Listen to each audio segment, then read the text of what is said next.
Circuit breakers. Sometimes circuit breakers are just used as a switch, but its definition is designed to detect faults in electrical currents that flow to every room and outlet in your home, automatically switching electricity off during a power surge like a arced fault breaker. For example, if you have a motor short out, it will trip the breaker, and that's because you have something that you don't want to fry the wires, so it has to stop that current that's causing a problem. Sometimes these are circuit breakers. Sometimes you see switches that look just like this. For example, the square D disconnect for outside the home or inside the home. They have one that in there that looks like a circuit breaker, but it's not. All it is an on and off switch, but they made it look like that because it fits their design.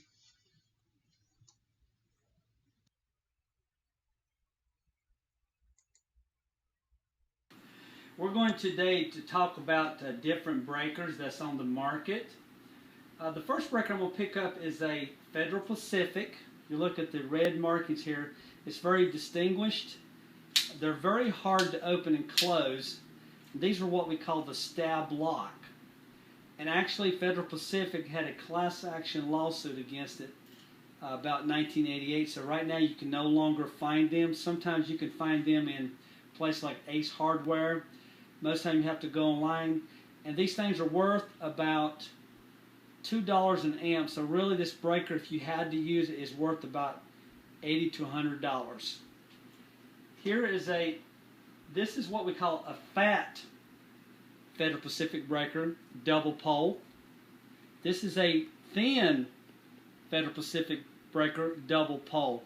It's also have different type stab locks if you look.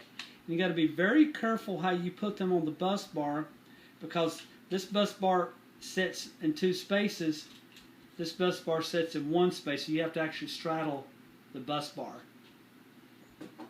Here is a single pole Federal Pacific breaker. This particular one has to be 20. But listen to how hard this is to open and close. Very difficult. That's the reason they had to go off the market, because they would not trip. The house would catch on fire. Here's a fat single pole breaker, Federal Pacific. See the stab lock? This one actually sounds pretty good. I would use this one. Here's the difference. Thin and fat. So that was another drawback with Federal Pacific. They have the thin and the fat. Moving along here, we're going to talk about Cutler hammer next. This is a tan Cutler hammer, double pole. The footprint is such. They work pretty well. The thing you got to remember about Cutler hammer, there's the tan and there's the black Cutler hammer, and the footprint is entirely different. So when your technicians go out in the field or your electricians go out in the field, you want to say, I have a Cutler hammer. You ask the question, is it a tan or is it a black handle one? And that way you'll know which breakers to buy. This next one is a General Electric breaker, double pole. There's the footprint. Here is the thin General Electric. If you look at the stab locks, they're pretty close in size, but one's horizontal and one's vertical stab. The thin one is what I say is the horizontal, and the vertical is the fat one. They will not interchange with no one, which is what we want, because the insurance company mandated about 20 years ago that you can't interchange breakers from one manufacturer to another, because before that point you can interchange Bryant with the ITE, with Gould, with Square D, Homeline. And for you electricians out there, you understand what I'm saying. The next breaker is, this is what we call a Square D QO. And actually, QO means quick off. They have the fastest tripping breaker on the market. That's why you pay for the Square D brand, because you actually get the money that you're paying. This is a great breaker.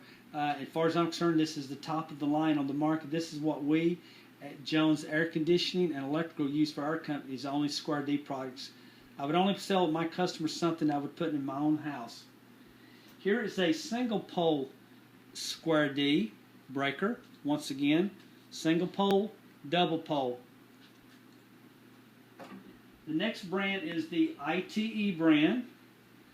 The ITE is kind of similar to the Cutler hammer, but you still can't interchange. Let me show you what I'm talking about. See how they're the same width? They're still double pole, but see how you can't stick them on the same bus bar. That's because the insurance companies mandated that, like I said, 20 years ago. Here is a double pole ITE breaker. This particular one's 15 amp. Same type footprint. It's just single pole. The next is a Bryant breaker. This is a Bryant double pole. I don't have my other breakers, and I'll do another video later, but the thing I like about Bryant, as an electrician and as a good technician, you see the red, you know it's 20. The greens are 30. You understand when you start seeing blues are 40s, and when you see these different colors in the panel box, the technician knows which one's which. Once again, this is a double pole. This is an old breaker, is what this is. I pulled out of somebody's. See the footprint? The footprints are the same, so yes, you could interchange these breakers if you wanted to, but you're not supposed to. A qualified electrical contractor would know better, and he wouldn't do it. That's why it's always important to use licensed contractors in your business. Homeowners, use licensed contractors. This is a Zensco breaker. See how wild the bus bar is on this? Then this is actually a double pole Zensco breaker. Zensco is another company that went out of business. I'm not aware of a lawsuit against those people, but they're not really a great breaker, and you cannot buy these breakers hardly anywhere except in aftermarket, and they're very expensive. I highly recommend, if you have anything that looks like this, call your local electrical contractor and have them to replace the system. Okay, and last and least, this is a three-phase. This happens to be an ITE Siemens breaker, and it's a three-pole breaker. And why do we have a three-pole breaker? Because we have 3 breaker spaces it uses. Because if you look at it, it's like a single-pole breaker, but it has 3 spaces. You look at the back side, it takes 3 bus bars. This can be used on 120, 240 volt, 3-phase system. And that's it. So, folks, if you need any questions, you have any problems, you don't hesitate to call us. Go online to jonesairconditioning.com. Please give us a call at 239-596-5855 or visit our website, jonesairconditioning.com.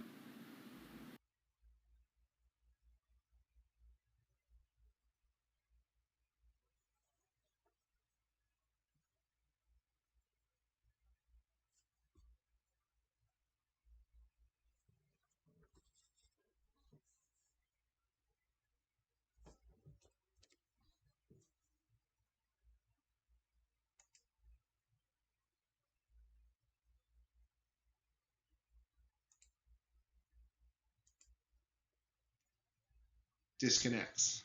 Circuit breaker can be used as a disconnect. A disconnect is a switch used to ensure that the electrical circuit is completely de-energized for service or maintenance. And the one on the far right is a square D, which uses a circuit breaker or a switch. The one on the left, you're probably familiar with. They're in our labs that we turn on the air handlers or the power to the systems in the labs. And the middle one is the ones like we use outside on our condensing units in the lab, where you just pull the insert out. Again, all these are required to be within visual sight of a piece of equipment by law that you're going to work on. And that's so no one can actually turn on a circuit while you're holding wires or have wires disconnected and touching a grounded surface.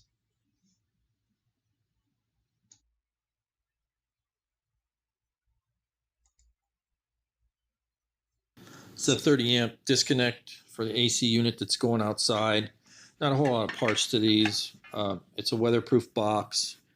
The disconnect itself just pops out and then pops back in. There's a cover on the inside that covers the electrical connections. That just pops out. And I have 3 wires coming in from the panel, and there'll be 3 wires going out to the unit. Coming in, I'll have a hot wire on the left and a hot wire on the right and a ground wire. And then the other 3 connections they'll make when they set the unit. The PVC fittings, this one has threads on it. There's a knockout on the box, and then there's a nut that goes on the inside that holds that tight. And I got the long 90s just to make it easy to push. It's easier to push wire through that. And then for the hard 90, where it goes through the house, I got these, which makes it a heck of a lot easier. And I got PVC strap clamps for the pipe outside. I like those better because they don't rust like the metal ones. And then this calls for number 10 wire. So I got a green ground and a black and red hot wire that I'll fish through this conduit a little bit later. Most of those boxes will come with some kind of instructions or directions or whatnot. I'm mounting everything to the brick outside. So I got my hammer drill and some Tapcons. Most of those Tapcons, the bigger boxes, will have a bit with them.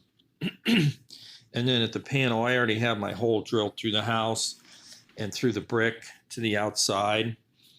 And then I'll hook up these fittings. I'm going to work the conduit from the outside in. So I'll get all that hooked up, and then last I'll put the breaker in. Regular PVC cement for the connections outside. And then when you drill in your brick, try to drill from the outside and the inside. If you drill strictly from the inside, you'll get blowout. I did both, and I still got a little bit of blowout, but it's not too bad. And then the straps, I always aim for the mortar joints. They're just a lot easier to drill. And then when you put your Tapcons in, just snug them up till it's snug. Don't torque on them, over tighten them, because you'll strip it. And then same with the box. I aim for the mortar joint. I'll get that hooked up and then work my conduit from the outside in. So on the inside, I got this last little piece of pipe marked to cut for this fitting. And then I'll cut the bell off of that side of that fitting and hook up one of those threaded fittings right there for the to hook to the box. And then I just aimed for the closest one, which ends up being that second knockout there. He wins, I guess. So after all that gets straightened out, I'm going to spray some foam in that big giant hole, and then we'll clean that off real good. Just keep the bugs and the wind and everything out of there. And on the outside, I left those 2 fittings unglued so it just makes it easier to pull the wire. So I'll pull all the slack out of this wire and pull my fittings closer together, and then I'll glue it. It just makes it a lot easier than trying to push through all those 90s. A little bit of glue, and then squish it in there. That hardens pretty fast, and wipe it off if you need to. And then I'll get my last few straps on.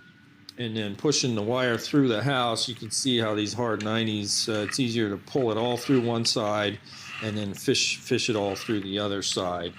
And then get your covers on nice and tight. And then I put some exterior silicone on there. This stuff's a little more expensive, but it seems to work a lot better than regular silicone. And then I'll get my last few straps on, getting those tightened down. And then we'll finish the connections in the disconnect box. I got them terminated there, and then the disconnect itself slides in to connect. There's actually an on and off on there. If you pull it out and turn it over, it's actually unconnected, but I'm just going to leave it hooked up, and we'll get the covers on, get everything covered up so we can get ready for them to set the unit. Everything's not hot from here to the panel. The only thing that's hot is in the panel itself. If you're not comfortable in the panel, don't get in the panel. have your crazy Uncle Bob do it, or call a professional. So yeah, hope that helps.